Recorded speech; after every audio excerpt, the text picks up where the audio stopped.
Hay una idea de Dios que no cabe en los templos, no cabe en los dogmas, ni tampoco caben los nombres que le hemos dado para sentir que lo entendemos. Una idea tan grande, tan silenciosa y tan radical que durante siglos incomodó a quienes necesitaban un Dios con rostro humano, con emociones humanas y con premios, castigos, favoritos y enemigos. Ese Dios es el de Spinoza. Para Spinoza, Dios no era un anciano celestial mirando el mundo desde afuera. No era voluntad externa decidiendo quién merece sufrir y quién merece ser salvado. No era una figura separada de la creación como si el universo fuera una obra fabricada por alguien que después se alejó para observarla. Spinoza dijo algo mucho más profundo. Dios no creó la naturaleza desde afuera. Dios es la naturaleza misma, no como una frase poética, sino como una afirmación filosófica brutal. Todo lo que existe, todo lo que respira, todo lo que nace, se transforma y desaparece. No está separado de Dios, es Dios expresándose en formas infinitas. La piedra, el río, el fuego, el pensamiento, el cuerpo, la muerte, el deseo, el miedo, la inteligencia, el silencio entre dos estrellas, todo pertenece a la misma sustancia. Todo es una manifestación de la realidad infinita que no necesita parecerse a nosotros para ser sagrada. Y ahí comienza el verdadero impacto. Porque si Dios no está separado del mundo, entonces no hay un cielo distante donde alguien decide tu destino. No hay una entidad externa castigándote por existir. Tampoco hay un juez cósmico anotando tus errores en una lista invisible.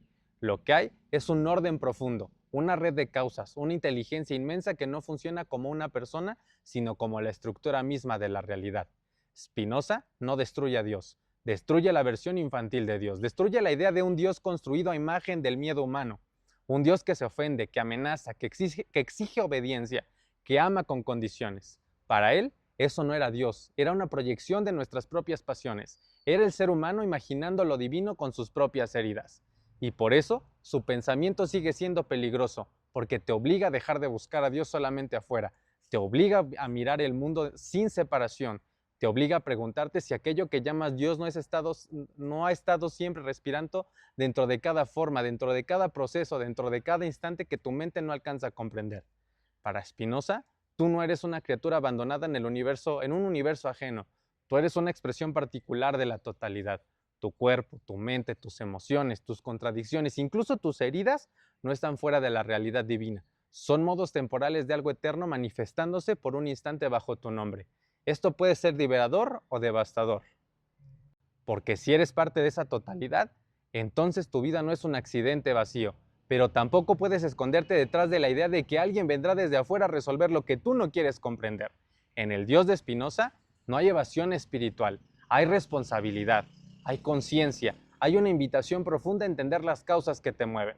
Spinoza decía que los seres humanos creemos ser libres porque somos conscientes de nuestros deseos, pero ignoramos las causas que los producen.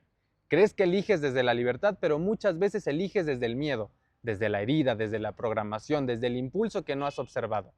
Entonces, la libertad no consiste en hacer lo que se te antoja. La verdadera libertad comienza cuando entiendes por qué deseas lo que deseas, por qué reaccionas como reaccionas, por qué repites ciertos patrones, por qué llamas destino a lo que quizás solo es una cadena de causas que no has logrado ver. Ahí, el pensamiento de Spinoza toca algo profundamente espiritual, porque conocer a Dios no sería rezarle a una figura externa para que cambie el mundo a tu favor. Conocer a Dios sería comprender el orden de la realidad. Sería mirar la vida con tanta profundidad que dejas de pelearte con cada acontecimiento como si fuera una agresión personal del universo. Eso no significa volverte indiferente, no significa justificar el dolor, la injusticia o el sufrimiento.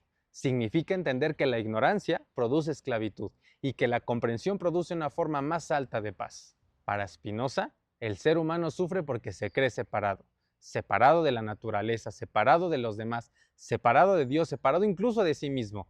Y desde esa separación nace el miedo a perder, el miedo a morir, el miedo a no ser amado, el miedo a no tener control. Pero cuando comprendes que todo forma parte de una misma sustancia, algo cambia. Ya no miras la vida como una batalla entre tú y el mundo. Empiezas a verla como un movimiento inmenso del que formas parte. No eres el centro del universo, pero tampoco eres insignificante. Eres una expresión irrepetible de la totalidad. Eso es lo que muchos no soportan, porque el ego quiere ser elegido, quiere ser especial, quiere que Dios tenga preferencias, Quiere imaginar que hay almas favoritas, grupos superiores, verdades exclusivas, pero el Dios de Spinoza no funciona así. No divide la existencia entre lo sagrado y lo profano. No necesita jerarquías humanas para existir. En esta visión, lo divino está en todo, pero no todo lo comprendemos con la misma claridad. La diferencia no está en que unas cosas tengan Dios y otras no. La diferencia está en el nivel de conciencia con el que somos capaces de percibirlo. Y por eso, esta idea puede abrir una puerta enorme, porque quizá despertar no sea huir del mundo, sino verlo con otros ojos. Quizá elevar la conciencia no sea despreciar la materia, sino reconocer que la materia también es expansión de lo infinito. Quizá el cuerpo no sea una prisión del alma, sino una forma precisa en que la vida se está experimentando a sí misma. El Dios de Spinoza no te pide que niegues la realidad, te pide que la atravieses con entendimiento. No te pide que odies tus emociones, te pide que comprendas de dónde vienen. No te pide que escapes del mundo, te pide que descubras la eternidad escondida en el mundo.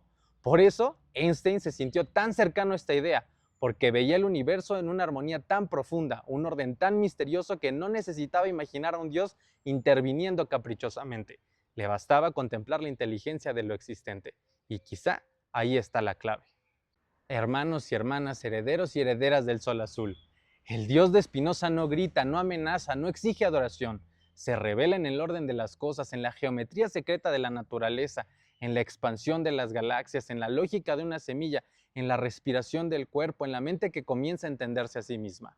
Tal vez, por eso este Dios no consuela de la manera fácil, no te dice, no te preocupes, alguien vendrá a salvarte. Te dice algo mucho más fuerte, comprende, mira más profundo, deja de vivir como esclavo de tus pasiones. Reconoce las causas, reconoce el orden, reconoce que no estás separado de aquello que buscas. Y cuando eso ocurre, la espiritualidad deja de ser miedo disfrazado de fe, deja de ser negación y deja de ser negociación con lo invisible. Deja de ser obediencia sin conciencia, se vuelve lucidez y se vuelve presencia. Se vuelve una forma de amor intelectual, como lo llamaba Spinoza. Un amor que no nace de la dependencia, sino de la comprensión. Amar a Dios no sería suplicarle. Amar a Dios sería comprender la realidad con tal profundidad que dejas de sentirse expulsado de ella. Y entonces, tal vez la pregunta ya no sea ¿dónde está Dios? Tal vez la pregunta sea ¿qué parte de ti todavía necesita imaginarlo lejos para no reconocerlo aquí? Porque si Spinoza tenía razón, Dios no está esperando al final del camino. Dios es el camino, Dios es quien camina y Dios es la tierra bajo tus pies. Y también la conciencia que, por un instante, se da cuenta de que nunca estuvo separada.